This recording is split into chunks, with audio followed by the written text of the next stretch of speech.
लोग हैं वो अपनी जो उनकी रवायात हैं और उनके जो अपना कल्चर है और उनका जो रिलीजन है वो इससे बहुत दूर बढ़े हुए हैं। लिहाजा जो भी ज़िंदगी में मसाइल हैं उनमें सब्र लाजमी है, क्योंकि सब्र जो है, सब्र बजाय खुद एक इबादत है। जो मर्द और औरत हैं दोनों के दरमियान एक एडजस्टमेंट की ज़रूरत होती है। बिस्मिल्लाहिर्रहमानिर्रहीम। पब्लिक डिबेट देखने वाले सभी दोस्तों को आबिद इब्राहिम का प्यार भरा सलाम। हमारी कोशिश सोशल इवल्स पर बात करना, समाज के जो मुख्तलिफ इंटेलेक्चुअल्स हैं उनकी राय और उनका हल।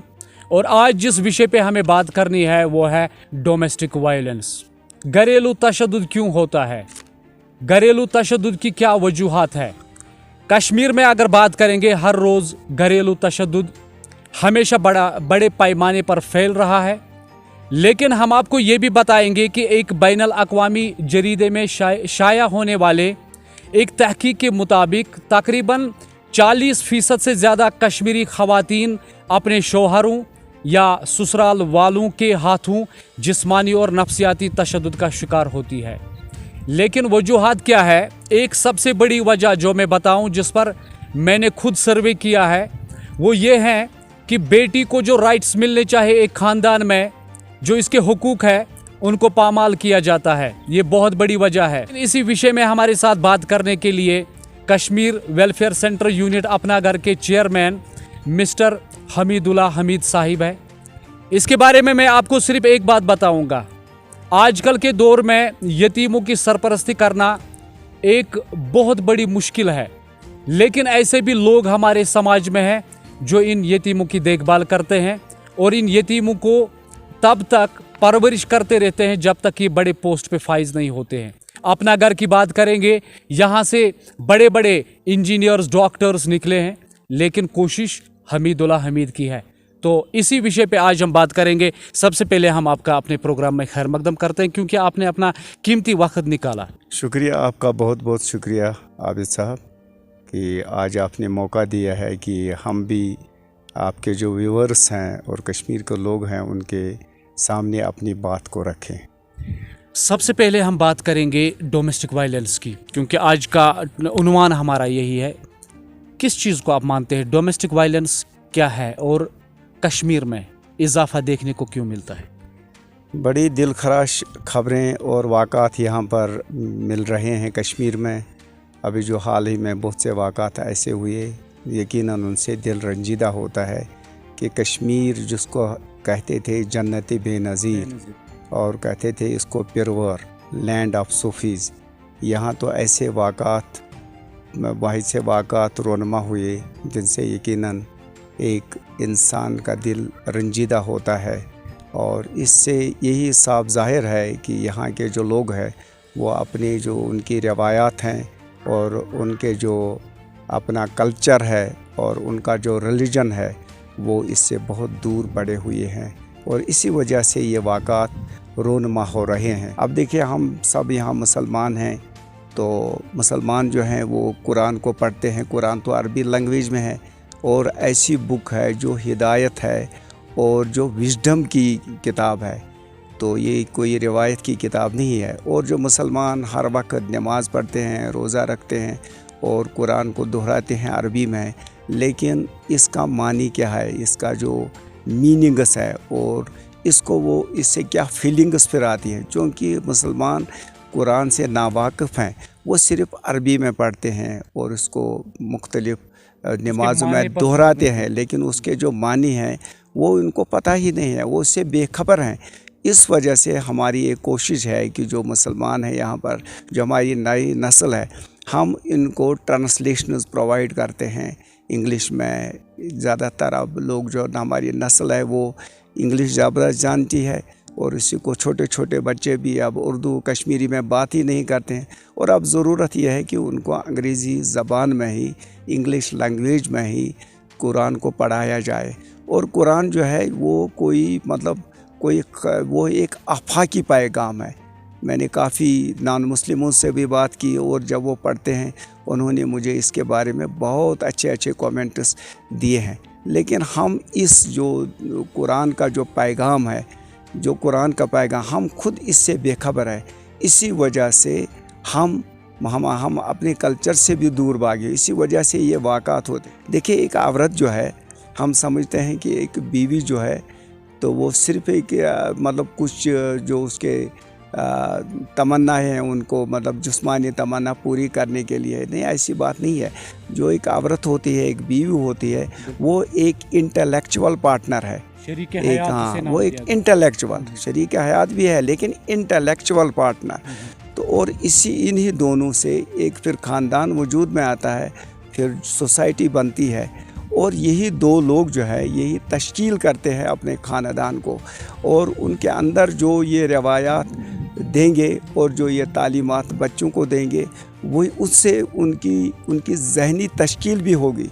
अगर ये उनके ख़यालात उनको माहौल की कंडीशनिंग से दूर रखेंगे तो उनकी कंडीशनिंग फितरत पर होगी, और फितरत पर लोग जो जीते हैं वो सही लोग होते हैं, चाहे वो कहाँ भी हों और किसी रिलीजन में हों। लेकिन जो लोग फितरत पर जीने वाले हैं, जो इस माहौल से पाक हों और फितरत में जीने वाले लोग ही बहुत ही बेहतरीन, नेक और सालिह लोग होते हैं। चूँकि अगर घरेलू तशद्दुद की बात करेंगे कश्मीर में, अमूमन ये हमें लोगों से मिलता है कि एक बेटी जो है उसके हुकूक जो है उनकी पासदारी नहीं की जा रही है, इसीलिए ज़्यादातर डोमेस्टिक वायलेंस देखने को मिल रहा है। यानी जो बेटियों के हुकूक है वो सही मायने में उन तक नहीं पहुंचते हैं। तो इसको आप कैसे देखते हैं?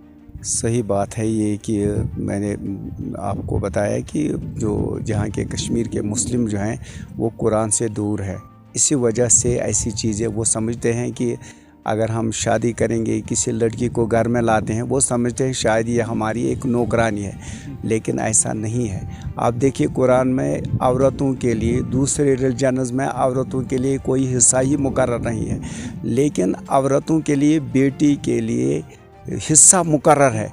खुदा ने उनके लिए एक हिस्सा मुकर्रर किया है, वो उनके लिए हिस्सा मुकर्रर किया है, वो ऐसी बात नहीं है। और आप देखिए इस्लाम में अगर बच्चा पैदा होगा तो मर्द पर लाजिम है कि वो उसके अखराजात उसको पे करे और उससे कोई काम न ले, औरत से कोई काम न ले, और मर्द पर ये क्योंकि वो कवाम है, हेड है, और उसी पर सारी जिम्मेदारी है औरत की, बच्चों की सारी जिम्मेदारी उस पर है। लेकिन चूँकि मैंने आपको ये भी बताया कि हम इस कल्चर से, अपने मज़हब से भी दूर हैं, इसी वजह से हम में ये जो मतलब ये तशद्दुद जो है ये अब बहुत बढ़ रहा है, काफ़ी बढ़ रहा है। और तशद्दुद में ये भी चीज़ है कि जो मर्द और औरत हैं दोनों के दरमियान एक एडजस्टमेंट की ज़रूरत होती है, क्योंकि दो ख़ानदानों के लोग होते हैं और दो मतलब अलग अलग गाँवों के, अलग अलग इलाकों के, अलग अलग माहौल में पले हुए लोग होते हैं।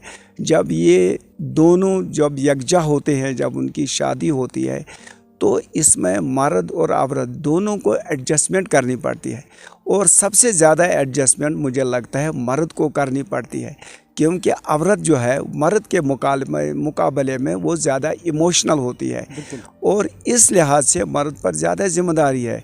वो कवाम है, वो हाकिम नहीं है, कवाम पार्टनर है, वो पार्टनर है, इसलिए उस पर ज़्यादा जिम्मेदारी है कि जो औरत के इमोशंस हैं उन पर वो बहुत ठंडे दिल से गौर करे। तशद्दुद से, ये घरेलू तशद्दुद जो है, क्योंकि इसके शिकार अब बच्चे बन रहे हैं, तो इससे बाहर निकलने का सबसे खूबसूरत रास्ता कौन है? रास्ता है बस एडजस्टमेंट के बगैर और कोई रास्ता नहीं है। जब तक कि मर्द और औरत आपस में एडजस्टमेंट न करें, तब तक ये नामुमकिन है कि एक बेहतर ख़ानदान बन सके। और आपने सही कहा कि जो विक्टिम है वो बच्चे बन जाते हैं, और बच्चे क्या विक्टिम, फिर उनकी पूरी ज़िंदगी की उनकी मतलब ज़हनी कशमश होती है, ज़हनी कशमकश में, डिप्रेशन में वो लोग मतलब जीते हैं, फिर आगे जाके उनकी फैमिली भी ऐसी ही बनती है।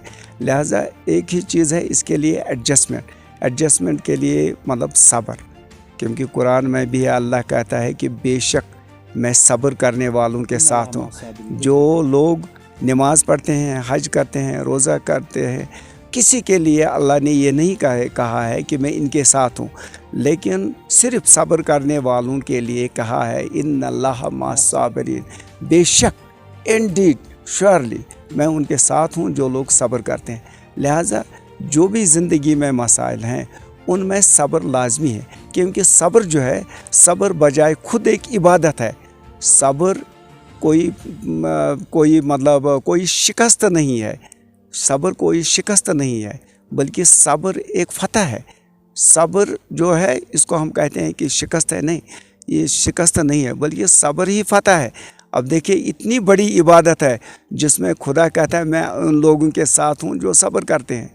ये सबसे बड़ी इबादत भी है और ये हमें ज़िंदगी में सब्र करना सीखना चाहिए, तभी हम ज़िंदगी को आगे बढ़ा सकते हैं और ज़िंदगी में जो रोल है वो भी अदा कर सकते हैं। एक खूबसूरत मैसेज क्या रहेगी जनरेशन के लिए? बस यही मेरी मैसेज रहेगी कि एक तो है सब्र, पेशेंस, वो हर मामले में पेशेंस से काम लें, और दूसरी मेरी मैसेज ये है कि वो सब लोग जो है, जो यहाँ मुसलमान हैं या नॉन मुस्लिम है, वो कुरान को पढ़े और कुरान में देखिए कितनी मतलब गहराई है, कितनी गहराई है, कितनी विजडम है इस दुनिया के बारे में। क्योंकि ये ज़िंदगी जो है बहुत टाइम 50-60 साल यहाँ रहना है, लेकिन इसको डिप्रेशन में नहीं जीना है, बल्कि यहाँ एक पॉजिटिव रोल करना है।